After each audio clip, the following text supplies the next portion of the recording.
ำบายดีสวัสดีครับพ่อแม่พี่น้องมื้อนี้มาอัปเดตสวนมันอีก เมื่อวานนี้ก็มาแต่ว่าเมื่อวานนี้บ่ได้ถ่ายคลิปเพราะว่าอยากเล่งมือให้มันแล้วแต่ว่าก็ยังบ่แล้วเนาะมื้อนี้ก็กลับมาเป็นน่าจะเป็นมือสุดท้ายคิดว่าเพราะว่าก้นหมดแล้วพุดหมดแล้วยังเหลือแต่เก็บขึ้นรถเนาะยังเหลือแต่เก็บขึ้นรถเนาะ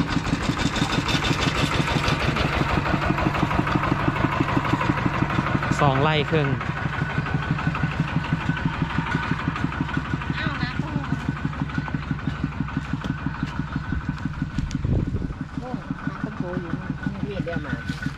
เมฆก็อยู่ในนั้น อยู่ในรถ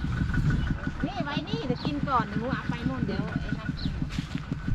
เหลือซ้ำนี่แล้ว ไอ้เมฆจะทาน เหลือไม่เยอะเลยเนี่ย เหลือบ่หลาย ได้น้อยจังครับ มันแถวนี้มันหัวบ่ใหญ่ มันน้อย หัวบ่ใหญ่แถวนี้นี่แต่หัวน้อยๆ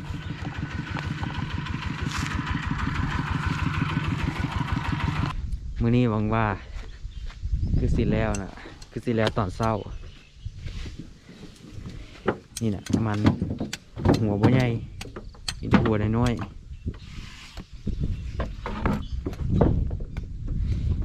แถวนี้บ่ค่อยงามปานใดหัวบ่ใหญ่ครับส่วนไปก็เป็นหัว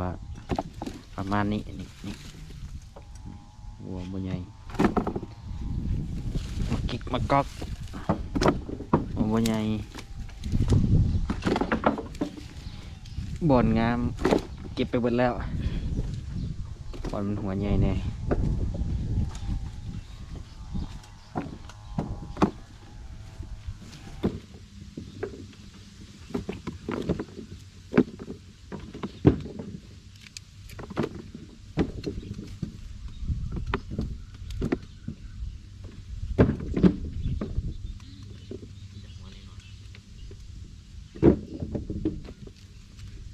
เดียวหมดไหม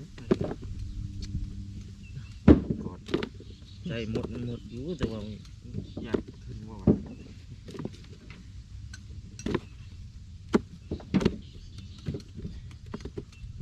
เต็มที่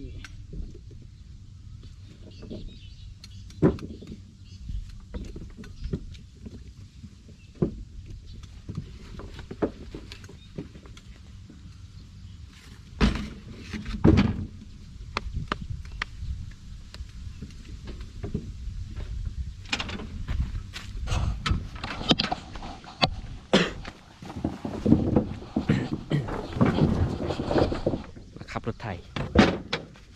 อึบขับรถไถกันนี่ครับติดอะไร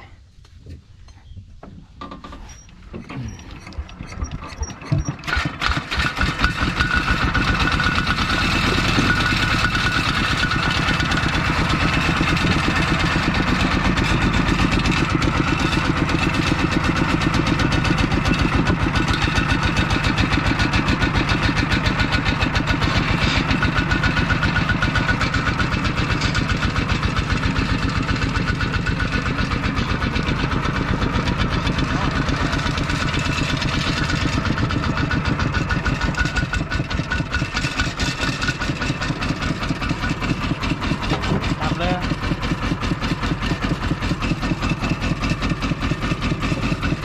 บ่ดับก็ยอมดับอีก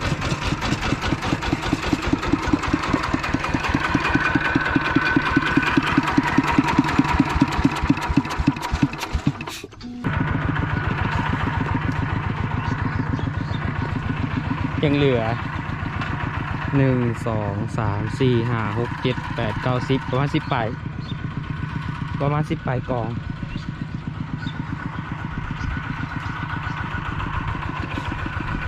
ไม่น่าจะหมด หมดที่ไหนเดี๋ยวเขาดูไข่เยอะ ติดแล้ว ใส่กระบะไป ๆ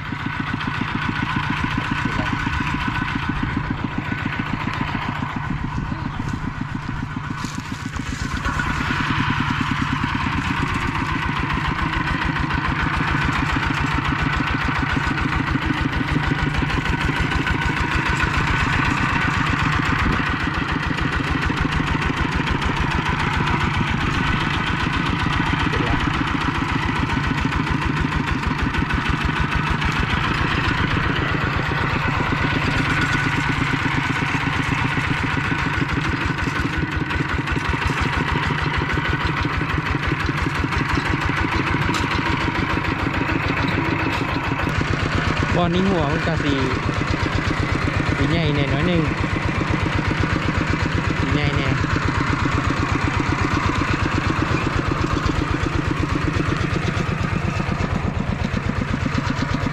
ไปถ้าพุ่นก็เริ่มน้อยลงเริ่มสิบ่มีหัว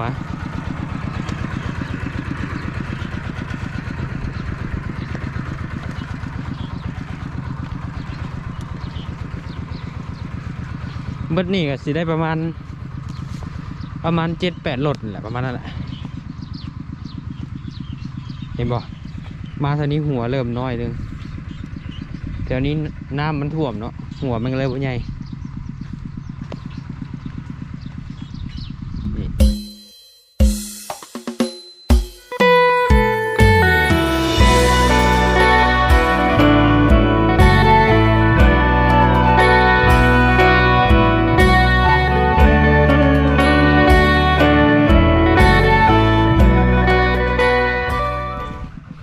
โอเคตอนนี้ขนขึ้นเต็มรถแล้ว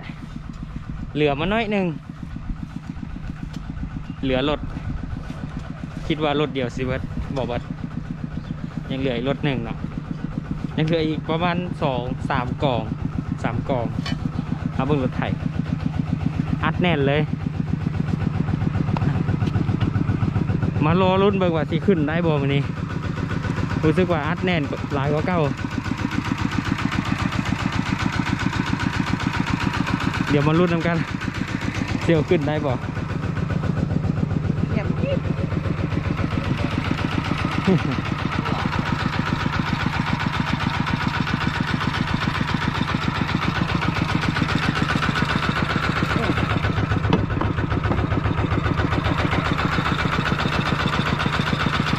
เดี๋ยวไปยังไงเด้บ้านเนี่ย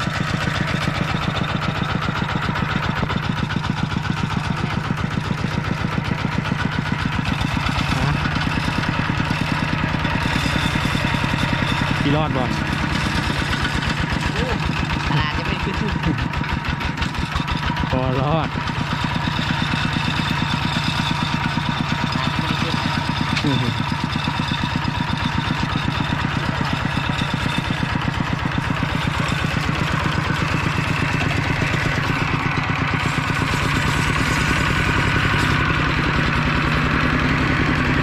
ไหนบ่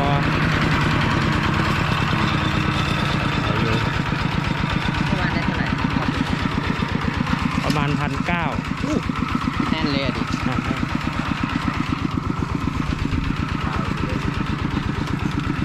ไปตัดครึ่งเปล่าวะ ตันเกือบ2มือสุดท้ายเป็นมือที่หมอแดดเมื่อวานนี่โอ้แดดขนาดเมื่อวานนี่วันนี้เบิ่งสภาพอากาศหมอแดดเนาะรถติดแล้วไม่ได้แล้วอย่าสุดทางครับ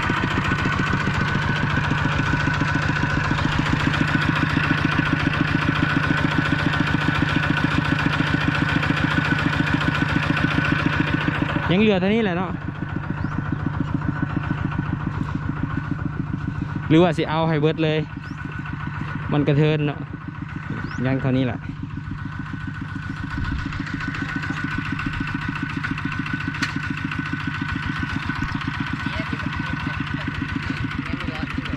แดด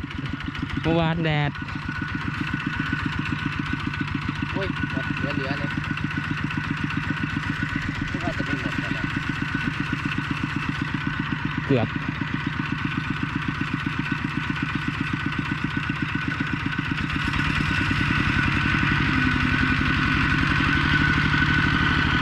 คาบอ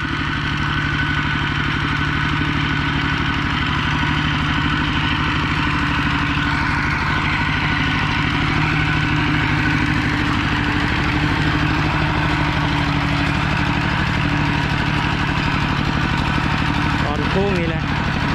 ทิศตอนโค้งนี่แหละทางทิศตัวนี้ไปได้ก็มันไปได้ทิศแล้วทิศตัวนี้ บรกถอยก่อน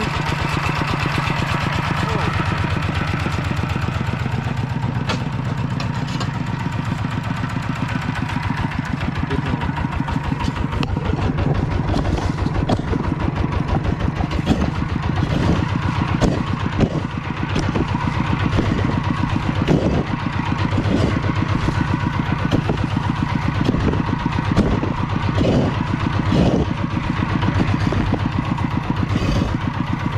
เลย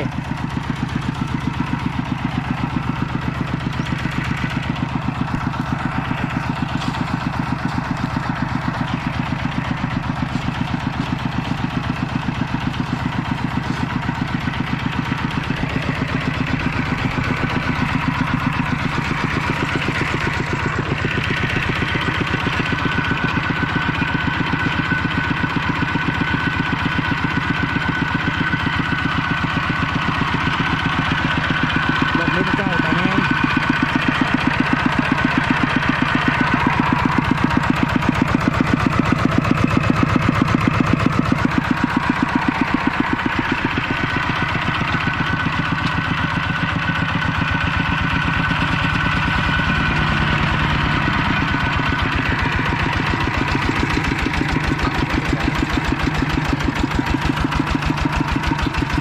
ตาก่อน ไม่ไหวแล้วมาควันดำไม่ติดนะ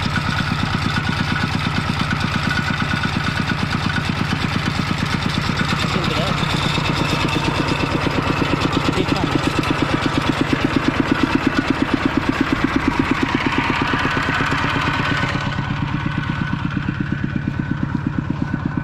วิทย์นี่ครับสบายแล้ว